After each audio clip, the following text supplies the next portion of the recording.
Hopefully you found while going through the exploration that letter F matched up with the y equals x cubed graph. Letter E matched up with y equals x squared. Letter A matched up with y equals the square root of x. D, 1 over x. C was the absolute value function, and B was the cube root function. Please make sure that you get these basic parent functions mapped into your head so that you can easily create these graphs. This will really help you not only in this section, but a ton in the next section where we learn about transformations of graphs. So you should be able to graph any of these basic functions just by doing a quick table of values. Let's look at an example of a piecewise defined function. The following table shows the 2011 federal income tax rates for 2011. What's kind of cool is that piecewise functions are actually really used in the real world, and this is a perfect example of it. So in this case, if you made between $0 and $9,075, you were taxed at the 10% tax rate. And then between $9,075 and $36,900, you were taxed at the 15% tax rate, and so on and so forth. So a piecewise function is for different parts of the domain, you have a different function. And if you look at this function graphed, you can see that it has different pieces.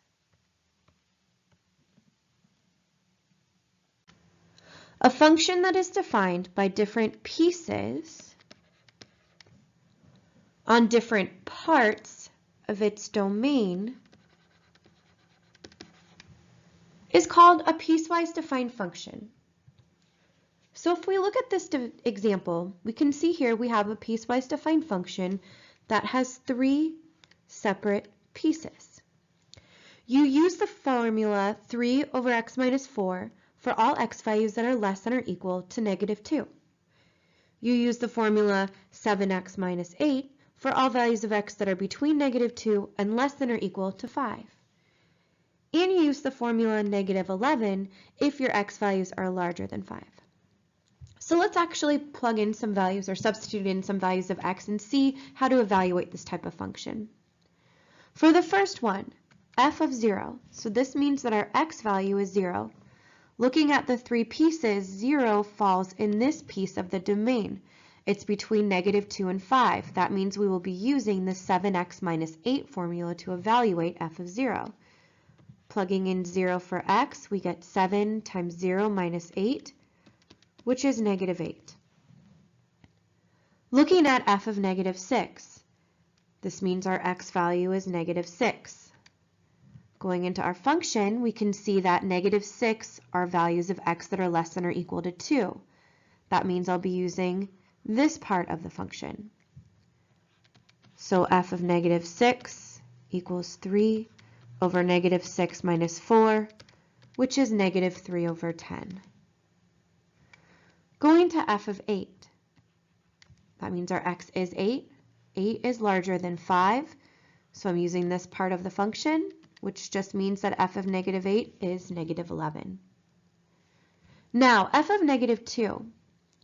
You can see that we can't use this middle function because that's only for values that are strictly larger than -2. This first piece, though, is for values of x that are less than or equal to -2. So we'll use that first piece to evaluate f of -2. And I get 3 over -2 minus 4, which is -3 over 6, which reduces to -1/2. And then last, f of 5. So in this case, I'll be using this middle piece because it is less than or equal to 5. So f of 5 is 7 times 5 minus 8, which is 35 minus 8, which gives me 27. Let's do another one that's a word problem.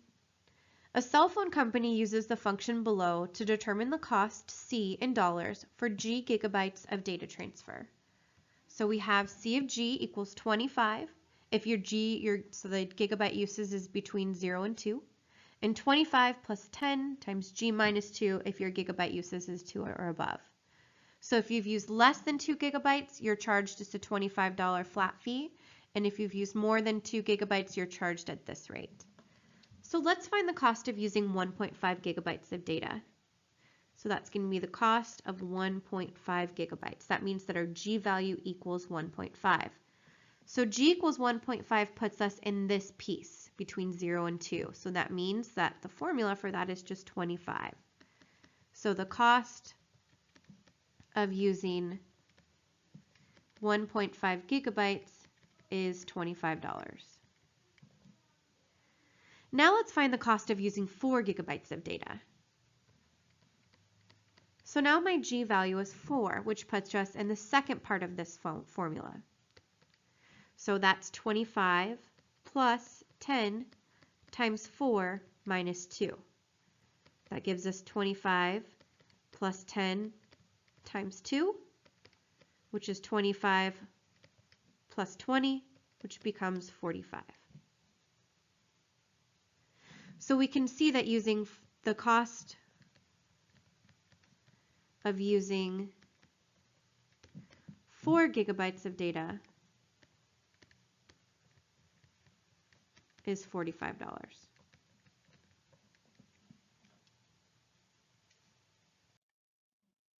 Let's look at a piecewise function graph and answer some questions about it. State the domain and range of G.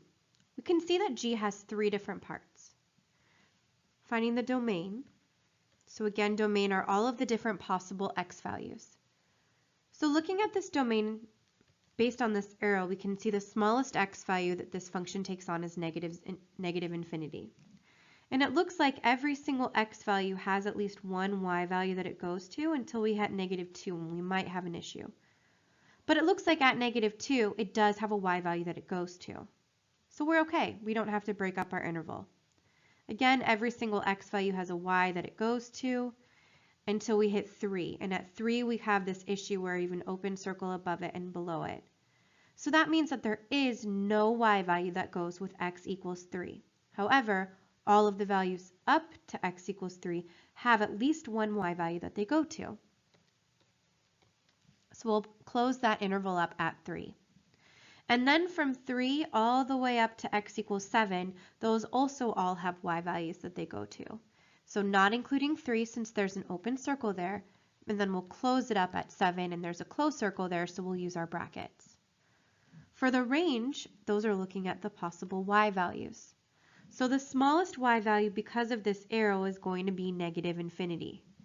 And then it looks like all of the y values going all the way around, all the way up, have at least one x value that they go to until I hit 3. And at 3, there is not an x value that goes to that y equals 3, and all of the y values above it don't have any x values either. So the range is from -infinity to 3. So again, I don't break up the domain and range for each of these pieces when you're writing the domain and range for the whole function. You look at the function in its entirety and you write it as much as one interval as you can.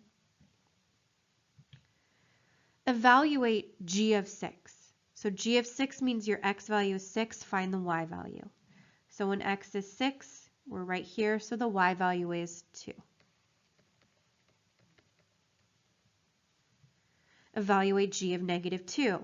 Again, that means your x value is -2. What's the y value? Well, we know the y value is not 3 because of the open circle there. It's down here where this closed circle is at -4. So G of -2 is -4. Solve G of x equals -3. This means the y value is -3. Tell me what x values go with that. So at -3, we're right here. And it looks like we only intersect the graph right here at this value, and that's at x equals 1. And lastly, solve G of x equals -5. So again, that's your y value is -5. What x values give you that y value? -5 is right here. So it happens at this point that x value has a y value of -5, and this x value does as well. So that happens at -4 and at 2.